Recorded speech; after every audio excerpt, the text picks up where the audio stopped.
아멘. 오늘 이 본문 말씀 중심에서 이미 임한 하나님의 나라, 이미 임한 하나님 나라라고 하는 제목으로 말씀의 은혜를 나누도록 하겠습니다. 우리 한번 앞뒤적으로 살피시면서 인사하실까요? 사랑하고 축복합니다. 인사하시겠습니다. 사랑하고 축복합니다. 잘 오셨습니다.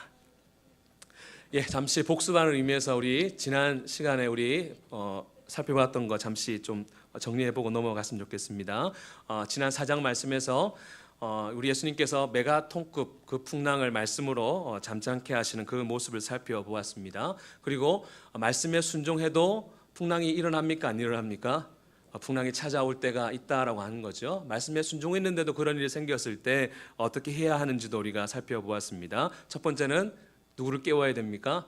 주님을 깨워야 합니다. 물론 주무시지는 않지만 기도를 해야 한다는 그러한 의미에서 우리가 주님을 깨워야 한다라고 하는 거죠. 두 번째는 믿음을 사용해야 합니다. 우리가 믿음을 사용하지 아니하면 두려움이 우리를 사로잡지만, 그러나 그 순간에 주님이 나와 함께 하신다는 그 믿음을 가지면 두려움이 우리를 엄습해오지 못한다. 그런데 제자들은 여기에 실패했지만 우리 예수님은 믿음을 사용하셨기에 그 두려운 상황 가운데서도 여유롭게 잠을 주무실 수 있었다는 것이죠.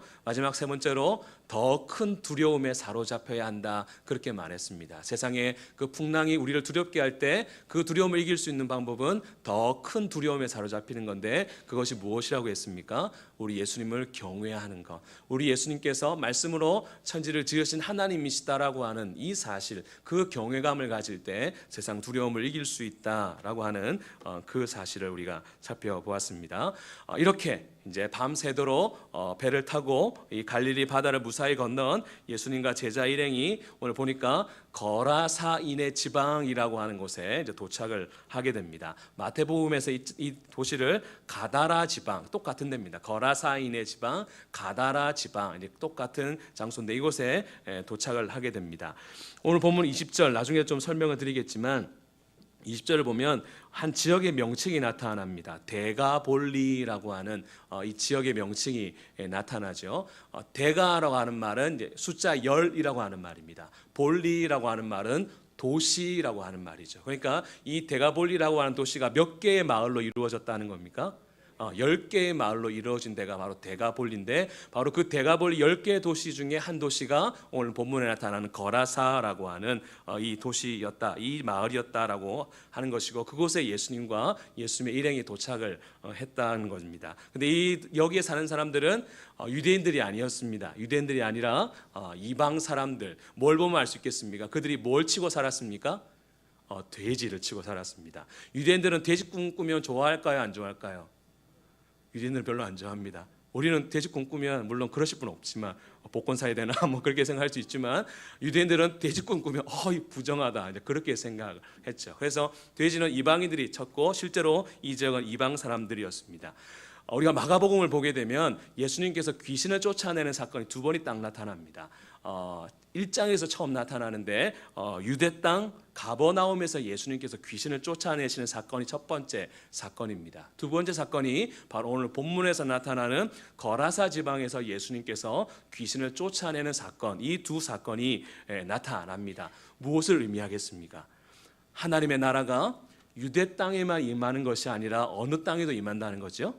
이방인의 땅에도 하나님의 나라가 임했다라고 하는 것을 보여주는 것이 바로 이 사건의 의미다. 그래서 우리 하나님의 구원은 유대인들만 구원하시는 것이 하나님의 목적이 아니라 하나님은 이방인들에까지도 구원하기를 원하신다라고 하는 그 뜻이 바로 이 사건 안에 내포되어져 있다는 거죠. 아무튼 이렇게 예수님의 일행이 거라사 지방에 도착을 하니까 한 더러운 귀신 들린 사람이 무덤 사이에서 나와서 예수님을 만나게 됩니다. 오늘 본문 2절부터 4절 말씀을 보면 이 사람의 상태가 그렇게 썩 좋지 않았다라고 하는 것을 알게 됩니다.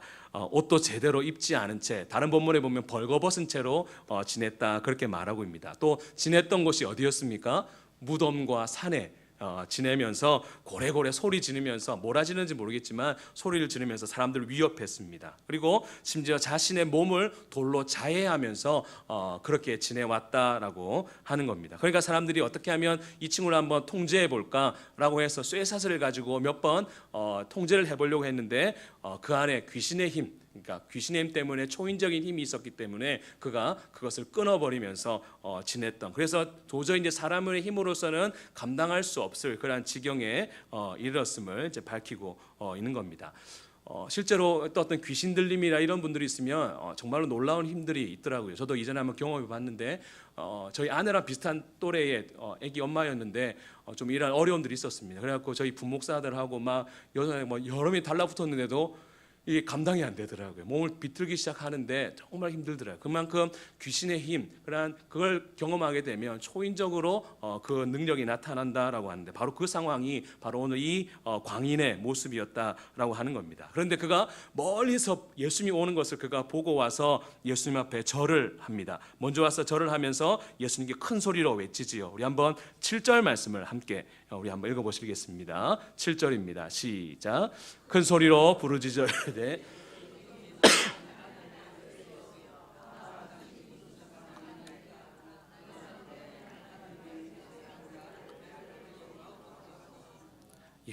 여기서 광인이 이렇게 말하는 거지만 실제로 이 말은 누가 하는 거죠?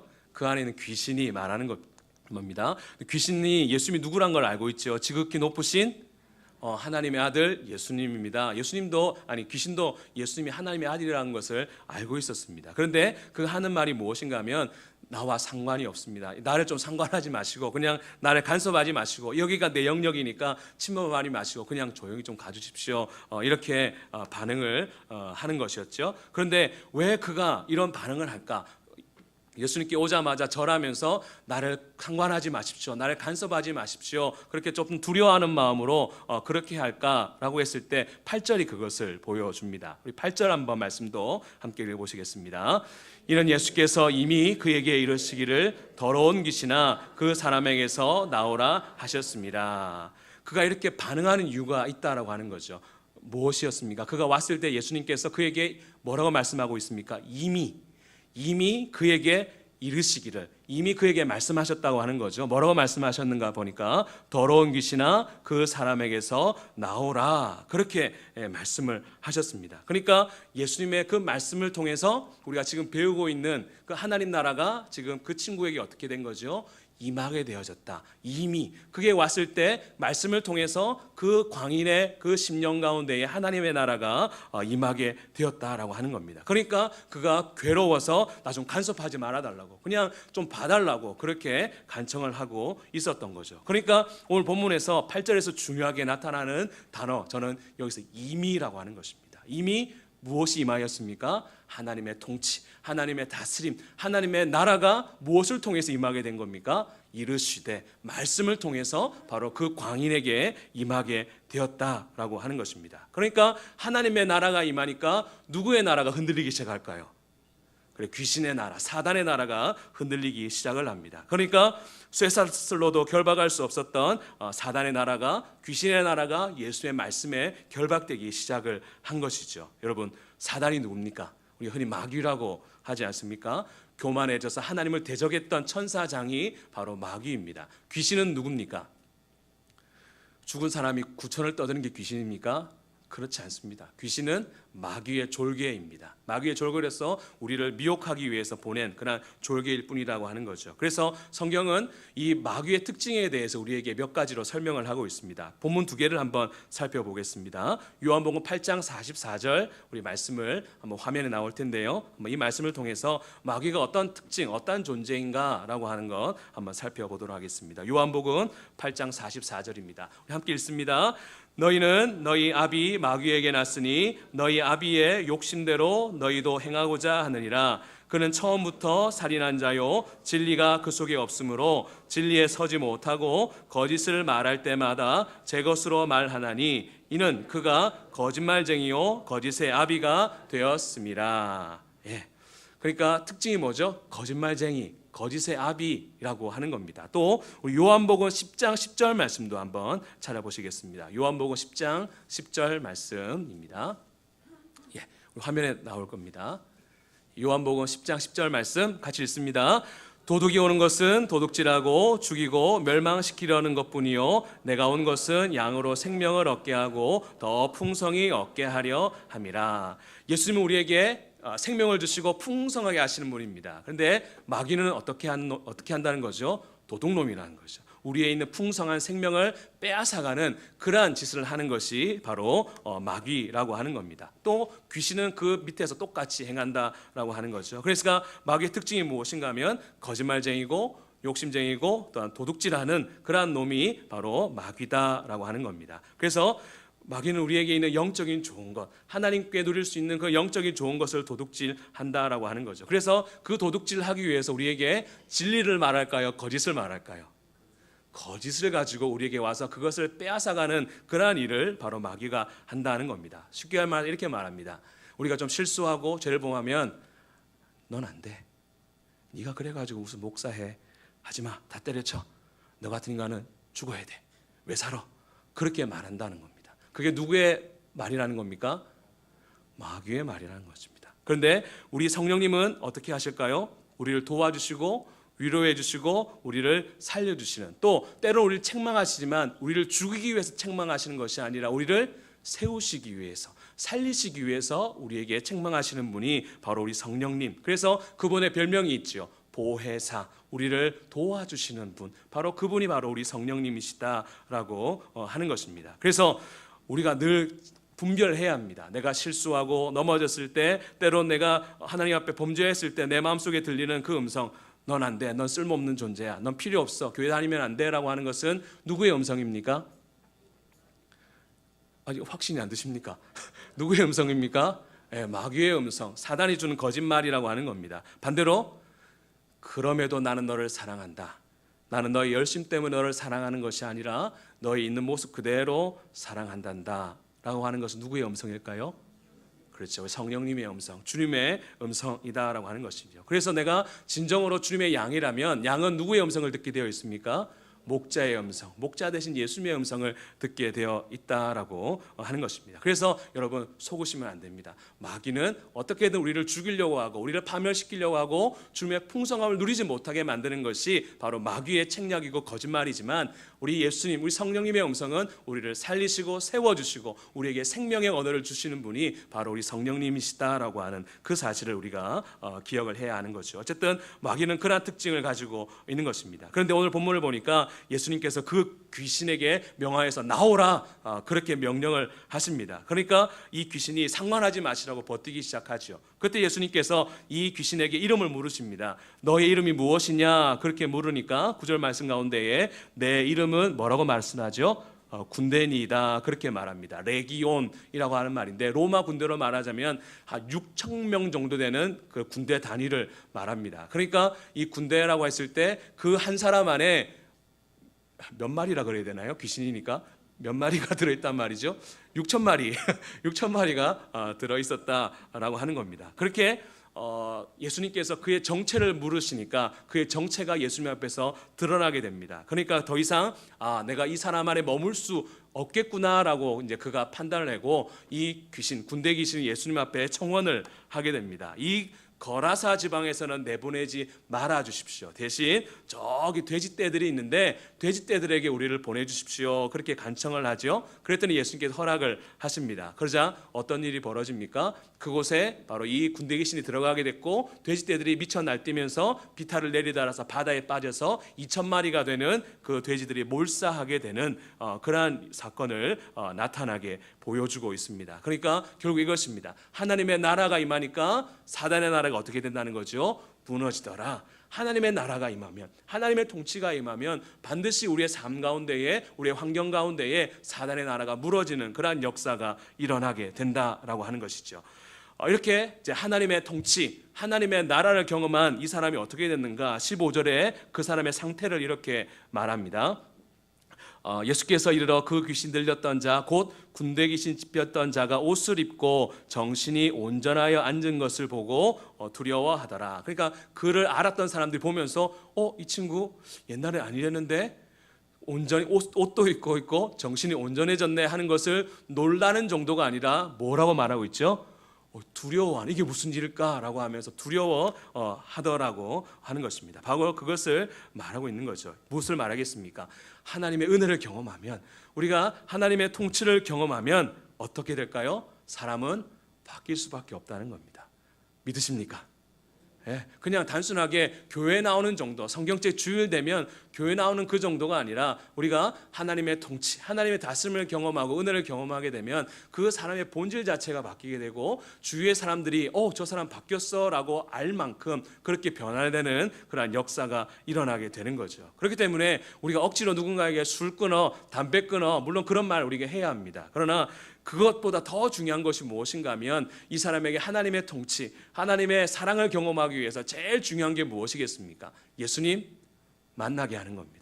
예수님 만나도록 도와주는 것, 바로 그것이 이 사람으로 하여금 도와줄 수 있는 최고의 방법이다라고 하는 겁니다. 물론 우리가 계획한다고 해서, 우리가 의도를 한다고 해서 예수님이 만나주시면 얼마나 좋겠습니까? 그렇죠? 그 예수님 만나주시는 것도 다 무엇이 있습니까? 다 때가 있고 하나님의 뜻이 있기 마련이지 않겠습니까? 그런데 우리 편에 살 수 있는 한 가지가 있습니다. 무엇이겠습니까? 기도하는 것입니다. 주님 앞에, 주님, 내 남편, 내 자녀, 내 사랑하는 사람, 내 이웃들 가운데에 정말로 예수님을 좀 만나게 해주십시오라고 하는 그 기도하는 그 마음들이 우리 가운데 있어야 하는 거죠. 혹시 이렇게 기도하시지는 않습니까? 만에 하나 고난이나 질병을 통해서라도 예수님 만나게 해주십시오 라고 하는 그러한 진지한 마음도 사실은 우리 가운데 있어야 하는 거죠. 왜냐하면 예수님을 만나고 예수님의 통치를 경험하면 그 어떤 사람도 변화되지 않을 사람 세상에 없다라고 하는 것입니다. 그래서 예수님을 만나게 되면, 또한 예수님을 사랑하게 되면 하지 말라고 하지 않아도 안 하게 됩니다. 또 하라고 하지 않아도 하게 되는 것이 바로 예수님의 통치 안에 하나님 나라를 경험하는 그러한 사람의 모습이다라고 하는 거죠. 어떻게 될까? 이런 특징이 있습니다. 첫 번째는 예수님과 함께 하고 싶어 합니다.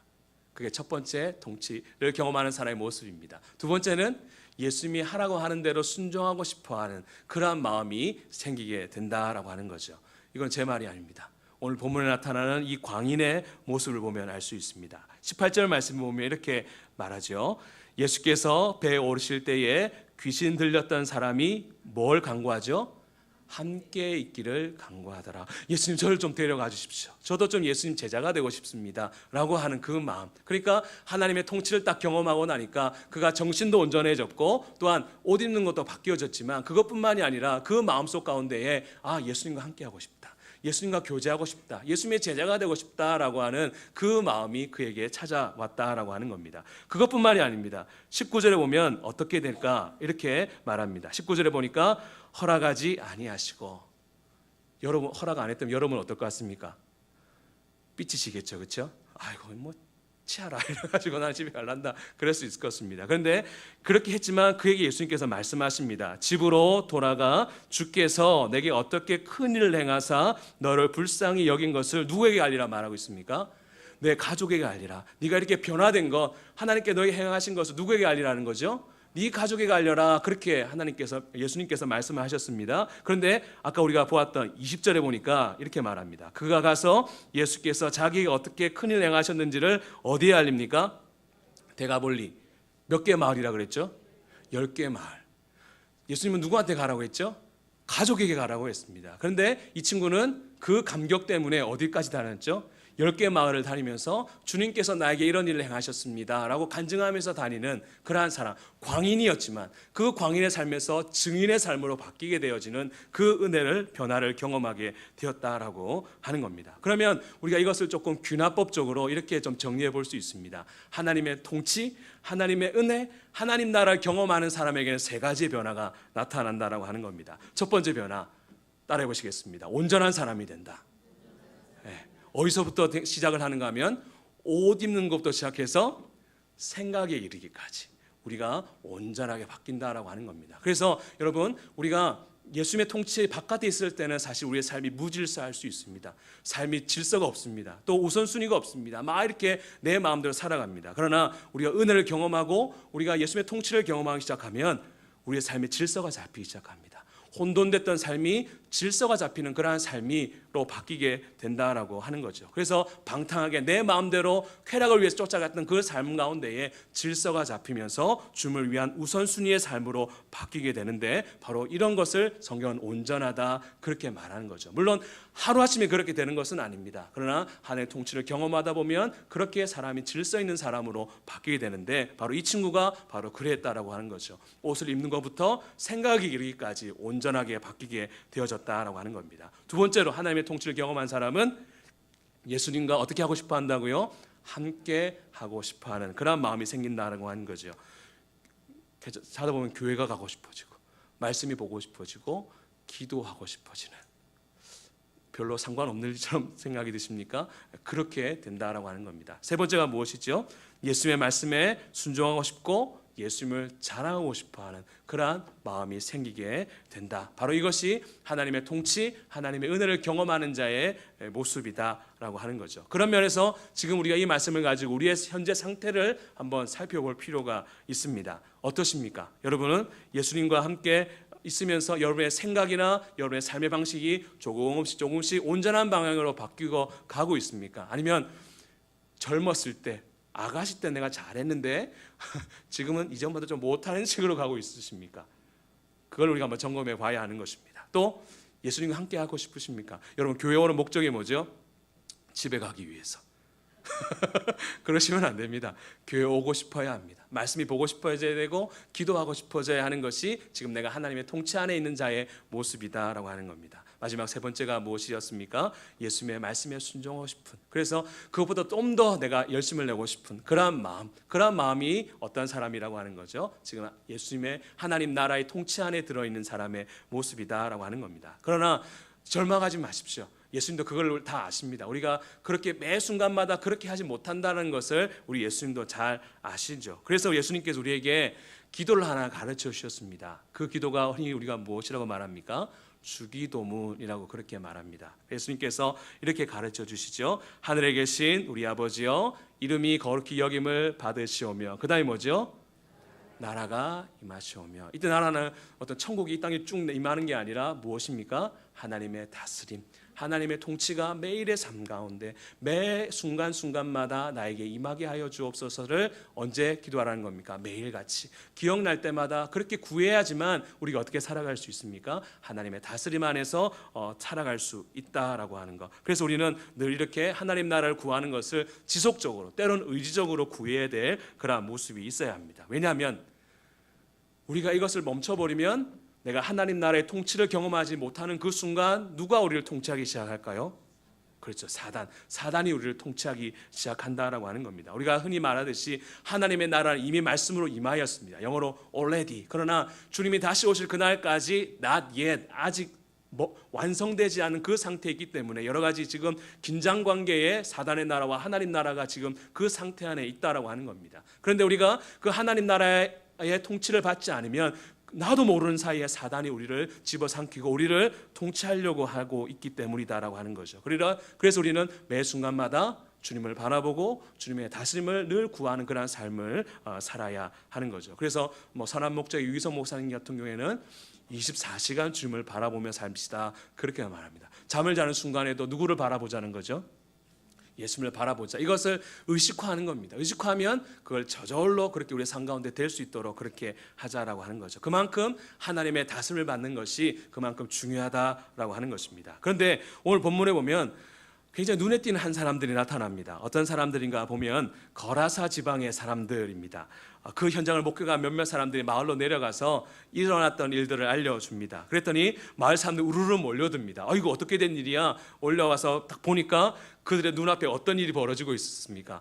막 평소에 소리 지르고 옷 벗고 다니고 막 발악을 했던 그 친구가 어떻게 되어 있죠? 옷도 딱 입고 온전한 상태로 있는 것을 보면서 한번 크게 놀랍니다. 또 하나 또 놀라죠. 자기들이 치던 돼지 몇 마리, 2,000마리가 바다 위에 둥둥 떠 있는 걸 보고 깜짝 놀라게 됩니다. 그런데 그 일을 누가 행하셨습니까? 예수라고 하는, 자기들의 입장에 봤을 때는 이방인이죠. 이방인 어떤 사람이 와가지고 그 일을 행하는 것을 보면서 깜짝 놀라게 됩니다. 그런데 그런 예수를 보고 그들이 정중히 찾아와서 예수님 앞에 이렇게 제안을 합니다. 우리 17절 말씀 함께 읽어보시겠습니다. 17절입니다. 시작. 그들이 예수께 그 지방에서 떠나시기를 간구하더라. 예수님 오십시오가 아니라 예수님 뭐라는 거죠? 제발 좀 가십시오. 제발 좀 가십시오. 그렇게 요청을 하더라고 하는 거죠. 왜 가라고 했을까요? 예수님 거기 계시면 나만 하는 게 없을 거다. 이 나머지 돼지들 다 죽겠다 싶은 거죠. 그러니까 그들의 관심은 예수님이 아니었습니다. 예수님이 정말로 하나님이신가? 이 일을 저렇게 사람을 온전케 하고 2000명이나 되어지는 그 군대 귀신을 물리친 분이 어떤 분이신가에 대한 관심이 있기보다는 그들에게는 무엇이 관심이 있었죠? 돼지, 다른 말로 내 돈, 내 손해, 여기에 대한 관심이 있었다라고 하는 겁니다. 그러니까 결국 그들은 무엇을 선택했는가 하면 예수님을 통한 하나님의 다스림을 선택한 것이 아니라 무엇의 다스림을 선택한 겁니까? 돈, 물질의 다스림, 그것을 선택하게 되었던 거죠. 그러니까 여기서 중요한 한 가지 사실을 알 수 있습니다. 저와 여러분이 하나님의 통치를 받지 아니하면 그 받지 않는 순간 누가 우리를 통치하기 시작합니까? 사단이 자기의 통치 도구를 가지고 우리를 다스리려고 한다라고 하는 겁니다. 우리는 흔히 오늘 본문성에 나타나는 귀신 들린 그 광인처럼 귀신 들리는 그 현상을 가지고 사단이 다스린다라고 정도 생각해서는 안 됩니다. 사단은 우리보다 똑똑할까요? 똑똑하지 못할까요? 여러분, 사단을 무시하면 안 됩니다. 사단도 기분 나빠합니다. 사단은 굉장히 똑똑합니다. 교묘한 천사, 광명의 천사로 위장해서 우리를 속이려고 하는 그러한 존재가 바로 귀신입니다. 그래서 그 많은 통치 도구 중에 사단이 제일 많이 이용하는 것이 무엇이겠습니까? 돈입니다. 돈. 물론 돈 그 자체는 우리가 말하듯이 좋거나 나쁘거나 그런 가치 중립적이다 이렇게 말하지 않습니까? 그런데 사단은 이 돈이라고 하는 자기의 통치 도구를 가지고 우리로 하여금 어떻게 만들까요? 돈을 사랑하도록 만듭니다. 돈을 사랑하다 보면 그 돈 때문에 어떤 일이 생길까요? 여러 가지 범죄들이 생기죠. 그래서 성경은 돈이 일만하게 뿌리다 그렇게 말하지 않고 뭐라고 말합니까? 돈을 사랑함이 일만하게 뿌리가 된다 그렇게 말하는 거죠. 그러니까 사단은 우리에게 돈이라고 하는 것을 사랑하게 만들어서 하나님의 통치를 받지 못하게 만들고 자기의 통치 안에 들어오게 만들어서 그렇게 만듦을 통해서 결국에 망하도록 하게 만들어버리는 것이 바로 사단의 전략이다라고 하는 것입니다. 꼭 돈뿐만은 아닙니다. 소위 말하는 우리가 생각하는 중독이라고 하는 단어가 붙는 그 모든 것이 사실은 사단의 도구가 될 수 있는 거죠. TV, 스마트폰 게임, 또 음란물, 운동, 쇼핑, 종교적인 열심, 정치 이데올로기 이런 것들이 다 무엇이 될 수 있습니까? 사단의 도구가 되어서 우리가 하나님의 통치를 받지 못하도록 막아서는, 그래서 우리로 하여금 망하게 만드는, 하나님의 풍성함을 빼앗아가 버리는 그러한 도구로서 사용되어진다라고 하는 거죠. 그래서 우리는 늘 깨어 있어야 합니다. 그냥 무조건 좋다고 해서 재밌다고 해서 거기에 심취해서는 안 된다라고 하는 겁니다. 내가 그걸 아는 순간 내가 지금 하나님의 통치를 받고 있는가, 하나님의 다스림을 받고 있는가라고 하는 것을 우리가 늘 질문을 해야 한다라고 하는 것입니다. 사랑하는 여러분, 이미 하나님 나라는 말씀을 통해서 이 땅 가운데 이미 임하였습니다. 믿으시죠? 예, 아직 완성된 건 아니지만 이미 하나님의 나라는 말씀을 통해서 이 땅 가운데 임하였습니다. 하나님의 통치를 받느냐 받지 않느냐는 나의 선택에 달려 있는 겁니다. 이미 주어진 이 하나님의 말씀 성경을 가까이 함으로 하나님의 통치를 받을 때에 우리의 삶 가운데에 지속적인 변화, 온전한 사람으로 바뀌게 되어지고 주님과 함께하는 것을 기뻐하게 되고 또한 주님의 말씀에 순종해야 되는 그러한 삶으로 우리가 차츰차츰 바뀌게 되는 것이죠. 그런데 우리가 그렇게 하지 아니하고 주일 한번 교회를 생각하고 주일 한번 성경책 생각하고 그렇게 하면 변화는 계속해서 더딜 수밖에 없는 겁니다. 그러나 우리 주님은 우리의 삶 가운데 매일같이 매 순간마다 하나님의 통치를 우리가 받아야 한다 그렇게 말씀하고 있고 이미 우리에게 이 말씀을 통해서 하나님 나라가 임하도록 주셨다라고 하는 그 사실을 우리가 기억을 해야 한다라고 하는 것입니다. 이번 주간은 고난 주간이죠. 다른 어떤 것보다 주님의 말씀을 가까이 하실 수 있기를 바랍니다. 주님의 말씀을 가까이 하는 것이 결국에 주님의 통치 안에 하나님 나라에 들어가는 비결이 되는 것입니다. 오늘 말씀을 통해서 TV를 절제하고 또 스마트폰 게임 같은 거 절제하라 이제 그렇게 말씀을 들었습니다. 그게 안 하는 게 다가 아닙니다. 그렇죠? 그 안 했다라고 해서 칭찬받을 일이 아닙니다. 뭐 해야 합니까? 그 시간에 안 하는 게 중요한 게 아니라 그 안 하는 시간에 말씀 보고 기도하라. 근데 그 의미가 더 중요한 것이라고 하는 거죠. 그래서 내가 지금까지 잘못된 것에 다스림을 받고 이 조그만 이 네모난 상자에 내 인생을 맡기고 살아왔다라면 그거 내려놓으시고 더 큰 네모난 거 있지 않습니까? 더 훌륭한 네모난 것, 이 하나님 말씀에 우리의 인생을 맡기고 나아갈 때 우리의 삶이 바뀌게 되고 바로 그러한 사람을 통해서 하나님의 나라는 이 땅 가운데 이루어지게 될 것입니다. 그래서 이번 한 주간 이미 임한 이 하나님의 나라 말씀을 통해서 하나님의 다스림을 받고 하나님이 주신 그 은혜를 경험하며 살아가는 저와 여러분들이 다 될 수 있기를 주님의 이름으로 축복합니다. 아멘. 찬송하시겠습니다.